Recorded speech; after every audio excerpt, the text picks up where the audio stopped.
إن الحمد لله نحمده ونستعينه ونستغفره ونعوذ بالله من شرور أنفسنا ومن سيئات أعمالنا من يهده الله فلا مضل له ومن يضلل فلا هادي له وأشهد أن لا إله إلا الله وحده لا شريك له وأشهد أن محمدا عبده ورسوله. Tout grandeur pour Allah subhanahu wa ta'ala, nous envoyons la paix et bénédiction de Muhammad Rasulullah sallallahu alayhi wa sallam. Frères et sœurs en islam, assalamu alaikum wa rahmatullahi wa barakatuh et bienvenue pour nos premiers recordings dans Iman Office. Alors, comme on connaît, nous avons, alhamdulillah, nos office et nos learning center dans la rue des Fauges, entre la rue des Fauges et la rue La Paix, là où State Bank veut dire bâtiment, first floor, là où State Bank. Alors ici, nous faisons une activité, veut dire éducative, veut dire concernant l'enseignement islamique, mais aussi académique. Et aussi, nous résoudre beaucoup de problèmes pour l'aide d'Allah, de problèmes sociaux, problèmes ménage, réconciliation, etc. Et aussi, de advice et de guidance, Inch'Allah.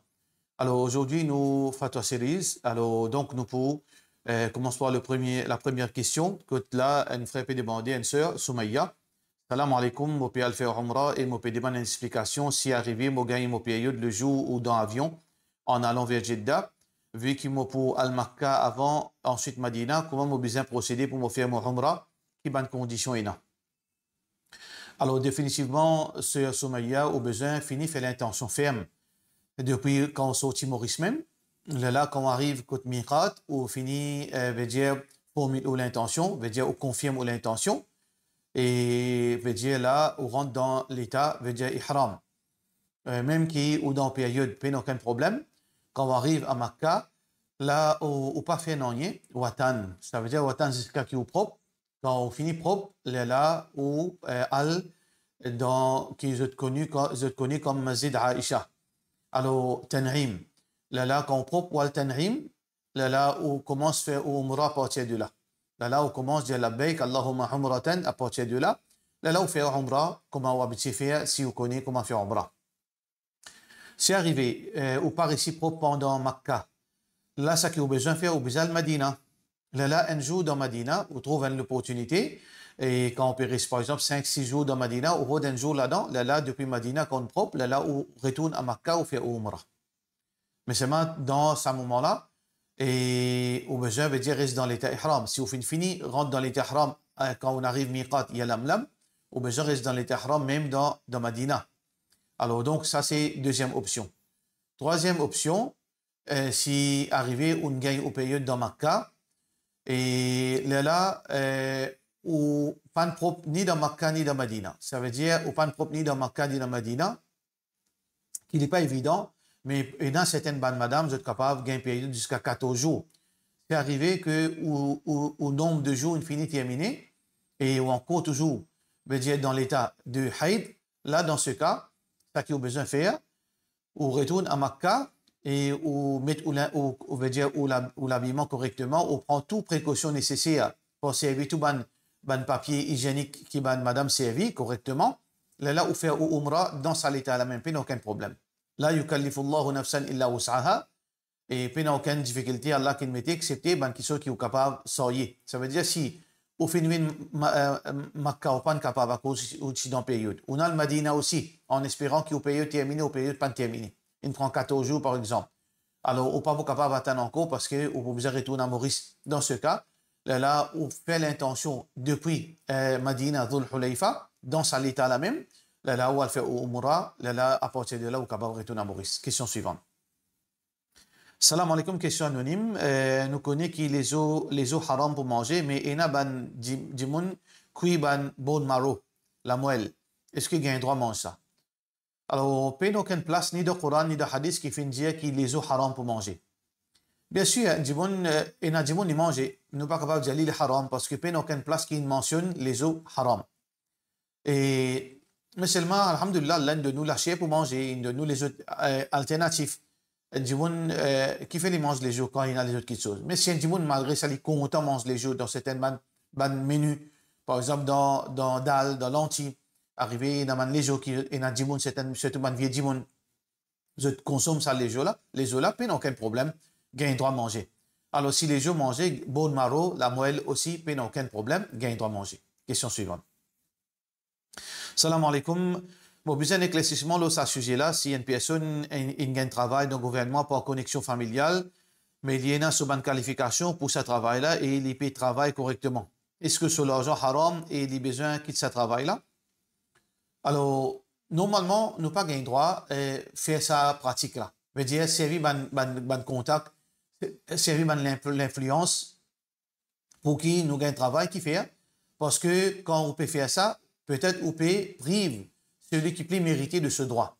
Parce que quand on peut faire interview, disons, on a 10 personnes, et peut-être dans sa 9 personnes là, partout, il y en a qui plus qualifié qui plus compétent malgré qui est capable compétent. Alors c'est la meilleure personne qui est supposée gagner ce travail-là. Mais si on fait gagner ça pas à cause de compétences ou qualifications, parce que additionnellement, avec vos compétences ou qualifications, on fait un backing. Ça, c'est totalement haram, c'est totalement zulm, c'est une injustice. Mais là, ou pas, on avec ça, on finit gagner ce travail-là, parce que de toute façon, si on renonce à ce travail-là, et pas veut dire qu'il y a des gens qui méritent là pour gagner ce travail-là. Ça veut dire qu'on demande à Allah pardon pour ce qu'il fait faire, mais c'est lui qui fait faire cette action-là, c'est lui qui fait faire sa transaction backing-là, c'est lui qui fait le causer, c'est lui qui fait l'influence, ben du monde qui l'ont bon interview. Lui, pour gagner péché avec Allah, et veut dire, sur situation très grave, les besoins repentir sincèrement, qu'il n'est pas pour y commettre une chose pareille. Question suivante.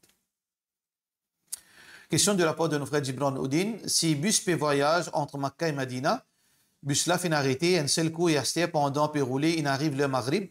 Est-ce qu'il est capable de faire Maghrib dans bus même, si pas dans direction Qibla, parce que bus là pas pour arrêter, pas pour arrêter. Et qu'il peut arriver dans Medina quand Maghrib finit. Si situation là, comment on peut dire, c'est-à-dire bus là peut rouler, il arrive le Maghrib, il ne peut pas arrêter dans les Maghrib pour du monde faire Salat Maghrib, une seule fois il peut retourner quand il arrive à Medina. Dans ce cas, ou voyageur, ça veut dire ou capable de faire, veut dire Jam'u Ta'khir, ou capable de faire Salat quand on arrive à Medina, veut dire Salat Maghrib et Isha ensemble. Ou capable de faire Salat Maghrib et Isha ensemble. Ça c'est un moyen, Jam'u Ta'khir ou Taqdim. Et si vous trouvez que possiblement il y a une divergence d'opinion parce qu'on arrive à Medina, on n'est plus considéré comme quelqu'un d'un voyage. Dans ce cas, on est capable de faire dans le bus, mais seulement ça qu'il faut faire, c'est-à-dire, on finit faire takbir al-ihram direction Qibla, là on va assiser, on fait salat là en position assise. Définitivement, dans le bus, on n'est pas capable de débouter, on fait dans position assise, mais aucun problème. Question suivante. Toujours question anonyme. Assalamu alaikum, un djimoun gagne droit refuse invitation de la part en qui pena manière, pena façon causer.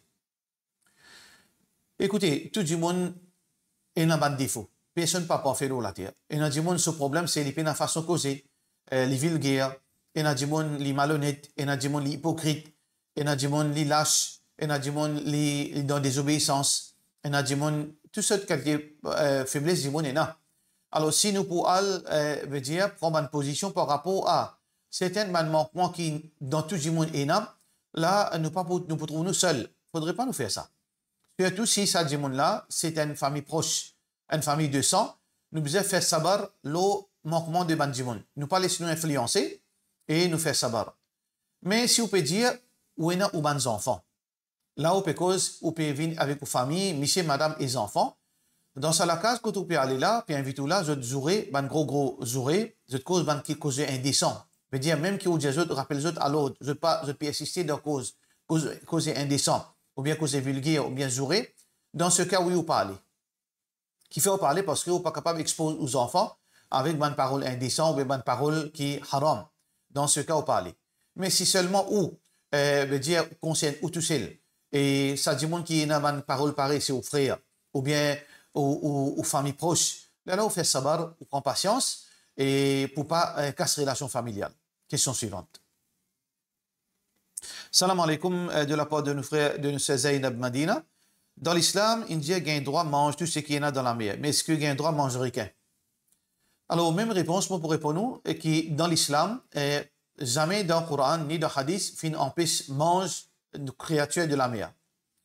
Toute bonne créature dans la mer, Allah subhanahu wa ta'ala dans le Coran, pas mettre aucune restriction. Mais dans le hadith, Rasulullah sallallahu alayhi wa sallam, il confirme que nourriture de la mer est halal. Le prophète sallallahu alayhi wa sallam dit huwa at-tahuru ma'uhu, de l'eau la mer est pure, wal hillu maitatuhu, et sa nourriture est halal. Sauf ban nourriture que il y a une raison que l'islam, dans la loi générale, fin considéré haram. Par exemple, une nourriture qui est nocive pour la santé. Une nourriture qui est nocive quand on peut manger ou pour malade, ou pour empoisonner. Oui ou pas gain droit de manger. Alors, donc, ça, c'est exception de la règle. Ou bien, une nourriture, un animal qui consomme impureté. Oui, là, il y a un texte là. Mais requin, il paraît comme à tous les autres poissons, quand il y a un cadavre, il tombe dans de l'eau, pas nécessairement requin, tout un poisson, je mange, la chair, je carnivore. Alors, donc, il n'y a aucune place qui empêche de manger requin. Alors, donc, ça, il vient dans discrétion. Il y a des gens qui ont à manger, il y a des gens qui pas manger, il y a des gens qui sont délicats. Alors, ça, il retourne l'autre monde là. Mais d'après l'islam, il n'y a rien qui empêche de manger requin, d'après le Coran et le Sunna. Question suivante. Et si un démon il casse beaucoup de promesses, c'est qu'il fait avec Allah et il y en a beaucoup de kafara pour faire. Veut dire qu'il a besoin de dispo manger pour chaque promesse qu'il fait casser. Si chaque promesse-là est indépendante de l'autre. Par exemple, un démon là, il fait 10 serments en même temps et il casse 10 serments là dans le même moment. Là, il a besoin de faire un seul kafara parce que dans un seul instant qu'il fait faire sa bonne promesse. Mais si chaque jour il fait une promesse, il est cassé. Plutôt il fait un serment. Pas promesse, plutôt il fait un serment. Faire différence entre faire serment et promesse. Et concernant la loi, kafara ne peut cause concernant serment. Ça veut dire que là, un démon il fait un serment pour ne pas à telle place. Ou bien il fait un serment pour lui veut dire joindre quelqu'un. Quand il casse ce serment-là, il y en a kafara. Mais promesse, non. Promesse, c'est lui qui casse sa promesse, mais aucun veut dire ça la loi pas applique l'oli. Mais définitivement, un musulman, il a besoin de respecter cette promesse tant qu'il se promesse-là dans l'obéissance à Allah. Ça veut dire, dans ce cas, comme on dit, ça veut dire, si vous faites faire un serment, là, vous avez besoin de faire kafara pour chaque serment qui vous fait faire. Et si vous arrivez à faire des centaines de serments et vous faites une casse à serments-là, dans ce cas, définitivement, il vient en déo capacité pour capable veut dire nourrir par milliers de monde. Alors, donc, où guetter, qui quantité est capable de répondre à sa kafara-là, qui quantité de monde est capable de la manger, et quand on n'est pas capable de la manger, qui quantité rosa est capable de garder, sinon, là, les risques là, ou demande Allah pardon, ou demande Allah subhanahu wa ta'ala, ou repentir sincèrement. Ça veut dire, ou garde rosa, quantité qui est capable, et, ou bien, ou donne, si on n'est pas capable, ou donne à manger plutôt, quantité qui est capable, si on n'est pas capable, là, ou garde quantité rosa qui est capable, et si on n'est pas capable même, là, ou repentir pour les autres qui ont pas de capacité. Par exemple, si on a 2000 djimoun à donner à manger, ou peine à s'abonner là, ou d'une quantité qui est capable. Là, si vous êtes capable, garde pendant une année, une fois rosa par semaine. Ou garde 52 rosa. Si vous êtes capable, alors si vous êtes capable de faire tout cela, là aussi reste par exemple 100 rosa garder. Ben, les risques là, vous répondez ou demandez Allah pardon. Question suivante. Assalamu alaikum, imam. Moi, j'ai envie de connaître si une personne admire lui-même dans le miroir souvent, est-ce que ça veut dire qu'il est capable et a din loli? Montant dire qu'il n'est pas bon admirer nous-mêmes dans le miroir, veut dire pour une longue durée. Ça, c'est une superstition. Puis, il n'y a aucune place qui, dans le Coran, dans le Hadith, empêche nous admirer nous-mêmes dans le miroir. Mais seulement, est-ce que c'est une bonne pratique? Il fait un bon admirer dans le miroir. Oui, potentiellement, il est capable de mettre les yeux lui-même. Parce que Rasulullah sallallahu alayhi wa sallam dit Al-Aynu haqq, les yeux est vrai. Si un démon il reste admiré lui-même dans le miroir, alors il est capable, demain, dans un certain moment, il est capable de mettre les yeux lui-même, il est capable de payer les conséquences. Mais il n'y a aucune relation avec le miroir avec djinn.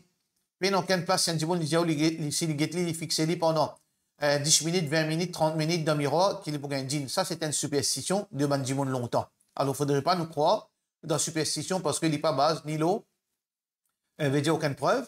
Et ni l'oban preuve, ni l'oban source Coran ou bien Sunna Rasulullah sallallahu alayhi wa sallam. Question suivante. Dimoun là puis envie à faire Umrah. Est-ce qu'il a un droit à faire Umrah même s'il n'est pas encore fait sa ban kafara pour sa ban promesse qui est fin cassé là? Écoutez, si on a kafara, une quantité kafara. Si on a kafara veut dire pour seulement 10, 20 dimoun, 30 dimoun, ou bien, c'est pas 10 rosas gardés. Alors, donc, on n'a aucun problème qui va faire Umrah, parce que même quand pendant Umrah, on est capable de nourrir les dimoun pauvres. Mais si on a des milliers de gens à nourrir suite à quantité kafara, quantité CMA qui ont fait, alors dans ce cas, ça c'est une dette de la part de sa personne vis-à-vis Allah. Alors les types bon qui définira qu'il se dette avant de le faire Umrah. Mais seulement malgré cela, s'il y a le faire Umrah, ça Umrah compté, il n'y a aucun problème. Mais seulement si par exemple, mon doigt par rapport à quantité CMA que je fais 1000 manger, je besoin de donner, alors la meilleure solution c'est que je finis nourrir sa bande là, donne à manger pour expiation de mon kafara, de mon CMA, et ensuite moi le faire Umrah. Mais si je ne pas fait Umrah, malgré cela, moi Umrah les compter, il n'y a aucun problème, mais la première solution c'est la meilleure. Question suivante. Salam alaikum. Est-ce qu'une madame a le droit à faire Umrah avec sa cousine, ce garçon? Ça veut dire, aux cousines, ce garçon, il n'est pas mahram pour vous. Aux cousines, ce garçon n'est pas mahram pour vous, basant là, ou pas gain droit, prends-le comme mahram pour le faire Umrah avec lui. Mais si vous pouvez le faire Umrah avec un monsieur, avec un garçon, en même temps, aux cousines, ce garçon peut venir, il n'y a aucun problème, aussi longtemps qu'il y a un mahram avec vous. Par cela, nous disons, wassalamu alaikum wa rahmatullahi wa barakatuh.